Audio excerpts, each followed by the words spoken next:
Today on the program, our focus is going to be on Workers' Day. We're going to be looking at labor union and economic development, and I'm being joined on the program by the chairman, Nigeria Bar Association Ikeja branch, Mr. Onyekachi Ubani, and the vice chairman of Association of Nigeria Licensed Customs Agents, Mr. Dom Onyeka. Good morning, gentlemen, and thank you for coming this morning. Good morning. And yes, congratulations. Even though you're in the private sector, you're not strongly in the government sector, in the public sector. It's still Workers' Day celebration for you. But let's look at this day. It's a day when everybody takes stock.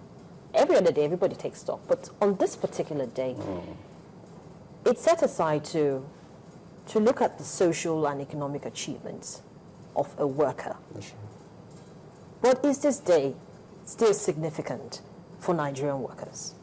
well, it is. I mean, life that is not important will not be worth examining. I mean, you must take a stock of your life at every point in time. And I think we must thank the International Labour Organization that set aside today for workers to actually reflect and take a stock of how they have fared, in the economic paradigm, of particular states. How have Nigerian workers fared for the last 1 year? I think they will be in a better position to say. I'm a worker myself, even though I work for myself. There are issues of unemployment, issues of casualization of labor, issue of disparity in income of workers. These are critical issues. Workers are being paid minimum wage of 18,000 naira per month, and most state governors are still battling even to pay it. Meanwhile, your expenditure pattern is not reducing. You pay so much for accommodation, you pay so much for hospital bills, you pay so much even for education. You pay so much even to fix your light. You buy a generator, you have to buy the fuel in order to ensure you have constant light in your house and all that. So much expenses, but the income that will take care of those expenses are not forthcoming. And the capacity of even creating further employment in the economy is not there. People are unemployed. You put an advert you're looking for workers. You see the number of workers that will apply. You see BSc holders, even PhD holders applying. We had a situation where PhD holders applied to be a driver in a particular company. Yes, we always talk about that. Yes, so there are problems. There are issues with workers. I don't think Nigerian workers will actually be very happy that they have fared better in the last 1 year under Nigeria's economy. It's been tough. It's been quite tough for them. Okay, so now, Mr. Onyeka, let me come to you on this one. You belong to a sector where we see a lot of inflow of goods and services, and even at that, the last time, very recently, we heard that there was still even a right sizing of agents at the ports and the rest of it. And looking at working conditions, as Mr. Ubani has just highlighted, would you say that this has also been felt by workers in your industry? Thank you, Helen. Truly, it's good. We have this day set aside to reflect on Nigerian labor situation. In my area of operation in the ports, truly the volume of trade has dropped because there is no longer the purchasing power for people to import, and then the high rate of loans. So we found that volume of activity has dropped. And because of this, a lot of people that were busy are no longer active. Many of us that are there are just living on past glory. So we found that government has a challenge here to be able to address all this, because if this employment done in our sector is not engaged, a lot of them will go into the unemployment, and that will create more crime in the society. So I think it's proper that government gives a good look on it and see how to manage the situation so as we can have peace in the society. Yes, but then you see, even though government has to do, a lot, we still have labor unions, that from every sector who are supposed to try to ensure that, there's a better condition for the average worker. But have they done that much? They've tried. And, in light of what we're seeing, the latest developments we're seeing these days, trade is not, imports are not coming in as they used to. There's high interest rates and the rest of it, and so it's stifling business. Policies are coming out and they're not encouraging businesses to bring in investment. But all that is about to change. But even before we look at how all that is going to change, how much have the labor unions done to ensure a better condition for the average Nigerian worker?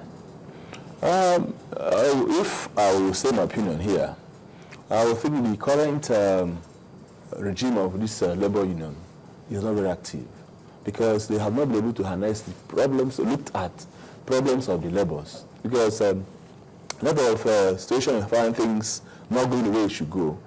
A lot of unions are there just for being there. Some of them even frustrate with government and get satisfied for whatever they are given, and then don't leave their groups like that. Now, some of them will argue with you that that's not what actually happens, that they're playing their role, but there's so much that they can do. And so they need support from other members of the various unions to ensure that they carry through their roles.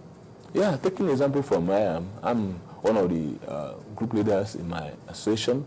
We know what to encounter because some of the areas you want to address some of the issues, they don't have the opportunities. For instance, where I operate in the Upper Port, we don't have a place for our members. We don't have any accommodation, no space, because the port is an isolated area. People don't live there. But there's no place given to us to develop. We've been asking for a place to develop, and when you have a place to develop and train your people, you need to organize them. You need to introduce ideas to them. You need to integrate them with other world bodies, and they see things from the way it should be done. But we don't have a space. So it's only a national body that has a place we just acquired lately. So we find that we need to have place, cooperation from government, cooperation for people that are there, so as we'll be able to address some of these things and help the government and help the entire body to be able to manage the little thing that is in our position. Mr. Albani, is that what actually they need? Do they need to begin to have buildings where, the members, union members can stay? Because, of course, all of them have various offices. And if there is need for meetings, they can organize these meetings in a particular building. Do they necessarily need to have a particular building for them? Because, look at the situation. That's more expensive. Yeah. And you need to incur more expensive because you're going to have to definitely need to have a generator in that place, yeah, provide water and the rest of it. So you're running costs, extra costs that you do not have. There is no doubt that employers, do not want even the existence of labor unions because most times they don't want a situation where you begin to bring to bear, do those issues of welfare of workers. And so if anything they can do not to stifle the operation of labor union, they will do it. But the labor union leaders should not wait to have accommodation given to them by the same employer that may not even want to exist. And so you can make do with whatever is available. But beyond all that, we have said certain things that are very basic. The issue of docility of even the union at the national level. They are not actually fighting for the interest of workers generally. What they're looking for most of the time is politics of the stomach, that of their own interest. I remember 2012 when all of us went trooped into the street in order to protest this issue of subsidy matter, and then Labour came into existence. Labour came into the fore and said, look, we will spearhead this fight. And we encouraged them, the civil societies.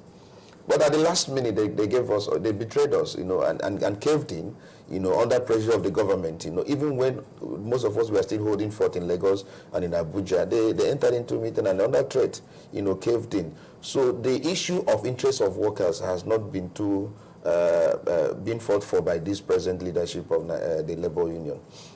It's under Oshimala's regime that we had a little bit of fight, by labor union against government in some of the issues that has to do with the welfare of workers. But under this present leadership, we are not seeing much, being done. No, I'm not holding for brief for them. Yes. They totally disagree with you because you see, for instance, now in terms of ensuring that the workers' welfare is catered for, they've tried at least in housing. That's what we've seen very recently. In fact, yesterday it was actually launched about 600,000 units. So they're beginning to look at, even if it's gradual, they're beginning to look at various areas that affect the Nigerian worker. And they're starting with the housing. And definitely they're going to go, of course, they've not stopped talking about the remuneration that is, comes to workers at the end of the month, 18,000 naira, which some states actually pay more, some states pay less. Not even paying, up to that. So the point is this: I don't know the details of this housing scheme you just mentioned. I don't know whether it's from the government. No, it's not. It's from the labor union. Which means it will be affordable,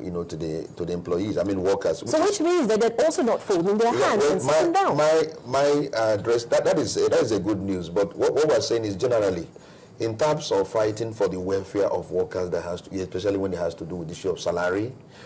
We have not seen much, being done by labor organization. We have so many anti-labor practices by certain organizations that are coming to this country. These Korea companies, these Chinese companies, they do certain behavior. They do carry out some policies that are anti, labor laws.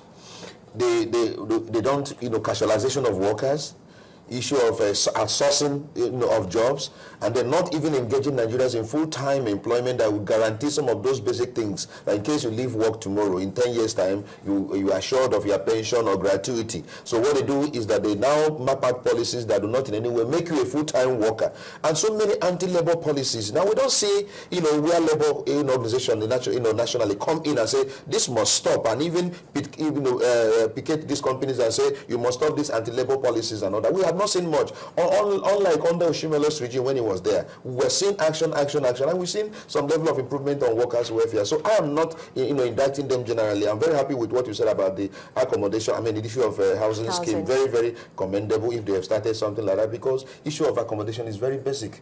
Where you put your head is very important. And if we must begin to see the welfare of workers, that area, should be taken care of among